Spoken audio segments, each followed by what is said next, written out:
tearing up this food. What's this brown chewy thing? I'm like, that's an egg roll. What's this white crunchy thing? I'm like, that's the plate.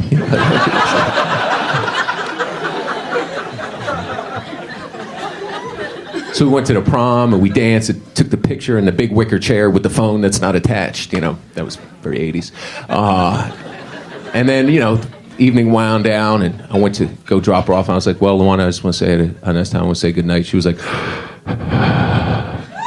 oh, no, baby. The evening ain't over yet.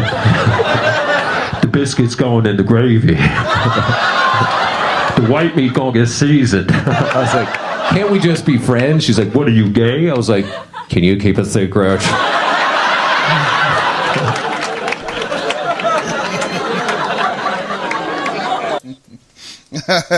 I ain't trying to keep that secret. I'm trying to run away from that fucking nightmare.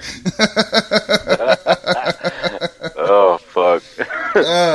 So, just a little announcement to make to all you Patriot Pride OTR fans.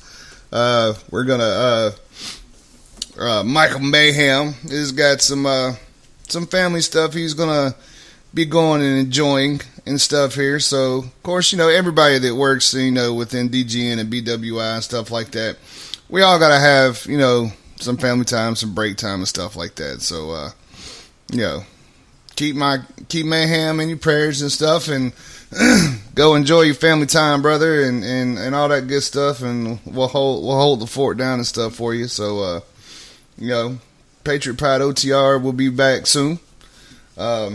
Until then, we'll keep rocking and rolling. So here's your chance for you DGN freaks out there. If you want a chance to host a show, email us dgn1980@my.com and throw something in there. If you want to do something serious, do something serious. You want to do something that's got a bunch of fuckery in it, I don't give a damn. Come in, say what you want to say, play what you want to play. This is your freedom of speech. Your constitutional right to come on DGN and do what the fuck you want to do. Hell no. Hell no. Say what the fuck you want. Come join the family and have some fun. Yeah, no shit, right? No shit. So, yeah, that'll be something we're working on first of the month. Oh, a lot of shit to make, man. Got a lot of shit to make in the next 1, 2, 3 months. Yeah, damn. Good thing this guy lives right here by me. I'm a gentleman in the streets. Freaking Ron laying down some old tracks. I'm a gentleman in the streets, but a freak in the bed. You got to know what that comes from. Ghost is lost. I just got a friend of mine shot him a message this morning and was just kind of chit-chatting back and forth, trying to get her to listen to the show. She's a vet herself. Right. You guys give a... So what branch? She Army? She's a crayon eater? She a water pusher? I believe she was Army, if I'm not mistaken. Yeah, she was Army. Okay. And she's good. She's good. She's good. So, one thing that we always bitch, whenever you was in, did you ever, see the brooms or the mops or the back porch light on or the shirt hanging out the window whenever you was going through on post, going through housing? You ever see that shit? Well, the way Campbell's set up, we didn't actually have to go through housing because we always went through the main gate. And if you come in on Campbell, you really don't go through housing unless you live in housing, or unless you're just trying to get to one of like the shopettes away from where everybody else is shopping. But usually you kind of just stick to the main route. And for us, we didn't have to cut through any of that bullshit. Okay, so y'all stayed away from the actual housing part. Well, kudos to you. well, like not like completely away from it. Like I think behind one of our barracks was we had the street to cut between the barracks and the parking lot across the street, and then beyond that was the school for that part of Post, but then beyond that was the housing area for our unit and so on and so forth. But as far as driving back over there, we really didn't go back in that area at all. So you have no clue what the fuck I'm leading to, do you? Fuck no. Okay. Well, Ryan, let's explain this theory to him. Here, we'll do it the combat veteran way. America! Today, I want to talk about 10 types of wives you will find in the military. You thought I had the NCOs narrowed down. I got y'all down to a T. Let's begin. Now let's go ahead and get the first one knocked out of the way. 1. The mops and brooms or the porch lights. Now this is the wife fucking around while the husband's deployed. Now let me make this clear before the pandas try some voodoo on me. This is not every wife, but to say it doesn't exist just isn't true. It does. Deal with it. 2. The alkie. She weighs about 110 and can drink anybody under the table. There's one time in Germany, I was drinking with somebody's wife. She didn't tell me she was married. Nothing happened anyways, but I have never taken so much shots consecutively and survived. Do you know what consecutive means? That means one after the other. It's almost like she pissed the fucking liquor before it ever touched her system. 3. The Rowdy Rouseys. It is without a doubt in my mind that if I had to go toe-to-toe with one, that it would be an even fight. If she's coming at you, judo master, MMA K-style fighter, what are you gonna do? I hope you know how to throw a punch, because she looks like she can take one. 4. The rank job. You run into them at the PX commissary. She thinks she wears her husband's rank. This one time, I was pulling gate duty, and this NCO came up to me because I asked his wife for her ID. Hey, I'm just doing my job. He was like, hey, Pride, don't you know that's my wife over there? Roger, sorry about that, Sergeant. I just can't keep up with everyone's wife on base. Or maybe I can. 5. The Cougar. She's wearing some shit that makes everybody's head turn. There's so much gossip on her, all you can do is pray they're true, and it happens to you. It's no lie that with her you are doing 2 things. 1, playing the best friend role, and 2, hoping for a divorce. 6. Chef Girl RD, she can cook one hell of a meal. In fact, before we go out, this is the first place we go to eat and start drinking. And sometimes we never even make it out. But when that happens, we wait for the first guy to fall asleep. Cause when he does, this happens. That's my buddy, wearing somebody's lingerie and makeup. Ha! Got him!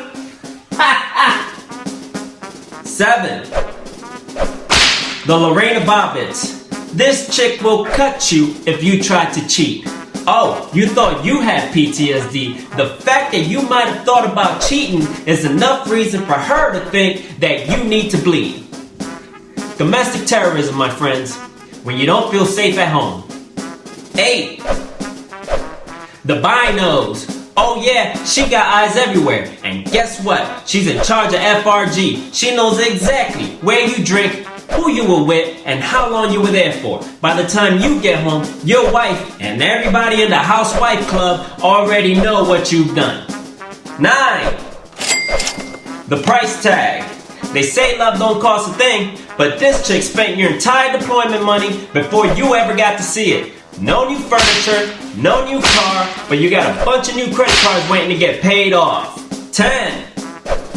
The mind fucks. She's the reason why Platoon Sergeant keeps showing up to formation all pissed off. She's overweight, she's loud as fuck, and she's wearing shit that don't fit. Let's take a minute and be honest here, that when you're making your husband's life miserable, it's the same as going through serious training, because at the end of it, you're just not all there anymore.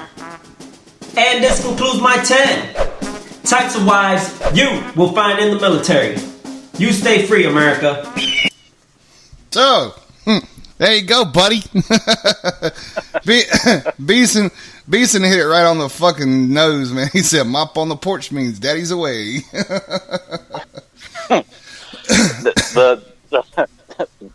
The one in there that he was talking about. Oh, fuck.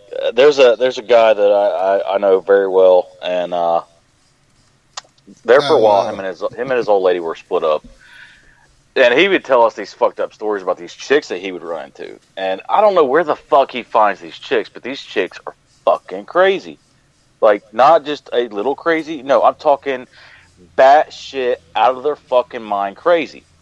Now, Welcome we were to my sitting around a world. campfire one night, and we started talking about, fucked up chicks we've been with and shit like that. Well, out of the blue, he starts talking about this chick that he's had met and started, talking to and hang out with. He's like, we were in her bedroom chilling, and, one thing led to another. We start going at it. Next thing I know, I feel like this really sharp pain shooting up, the side of my fucking legs and my arms. I'm like, the fuck? And this bitch is cutting on me. I'm like, what the fuck? He's like, yeah, she starts cutting on me. She likes to, cut on you and cut on herself when you're in the mix. Right. Like, what kind of fucking shit are you into? He's like, no, this wasn't me. This was all her. But you're letting it happen, you fucking idiot. Well, apparently, later that night, they were back at it again. And, I mean, she cut him pretty deep. He had to go get stitches. Oh, So shit. he goes and gets the stitches. So instead of like, fuck this chick, she's off her fucking rocker, I'm done. No, he goes back to the bitch. And they start doing their thing again. Well, he finally had enough. Something happened, he finally had enough. He got freaked the fuck out. He jumps up, he goes in the living room, starts like trying to throw all of his clothes on while she's coming back out of the bedroom. She went in the bedroom for what reason? To get a battle axe. No, I'm not shitting you. A fucking battle axe. Chasing his ass down the road, butt ass naked. Fucking He-Man style. Talking about get back here. Bitch, you stay home. I'm leaving. Fuck you. No, You want to talk about fetishes? What the fuck? Let me cut you while you're penetrating me. No. Yeah. No. Dude, your dude's even fucked up in the head. We're all fucking fucked up in the head in some kind of way, but I'm not letting no bitch fucking cut me while we're smashing. No, not happening. You want to bite a little bit or something like that? I'm cool with that. If you want to Rob scratch said, my lucky bastard. yeah, that's because I've been to the red light. You've never been. Hey, the red light was fun though, man. I'm saying, single at the time in Germany, I don't know. Okay, call me a fucking man whore if you want to.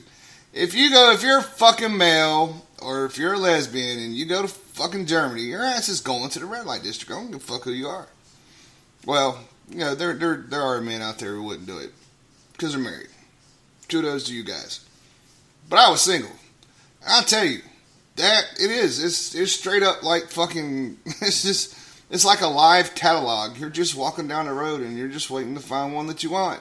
And there's some fucking hot ass women in there. I mean, it's like, why are you doing this? Why are you not like the girl that I picked? I was like, I just got one question. I was like, nothing personal. But you're like smoking fucking hot. Why are you not fucking in a magazine? She goes, oh, well, I model too. I just do that during the day. I make my real money here. I'm like, I can see that. That was a nice reverse cowgirl. And she could flip around. Without even having to pull out, I was like, yep, I'm in love. Not really, but just saying. I did it once. I just did it once. I had to, just for the fucking, You got to check it off the bucket just for list. the experience and shit, man. I had to just to say yes. I've been to the red light and I participated. €60 for, there was no time limit or nothing like that. So Beeson says topless pizza joints in Bosnia. Yes, in that. Yes, Ron, she got the Carolina power. That's for fucking sure. But yeah, that's definitely a strap on. Definitely wrap that motherfucker up. Oh yeah. Because I've had privates that had come out and it's not just a shot your ass got. You went into surgery. Oh.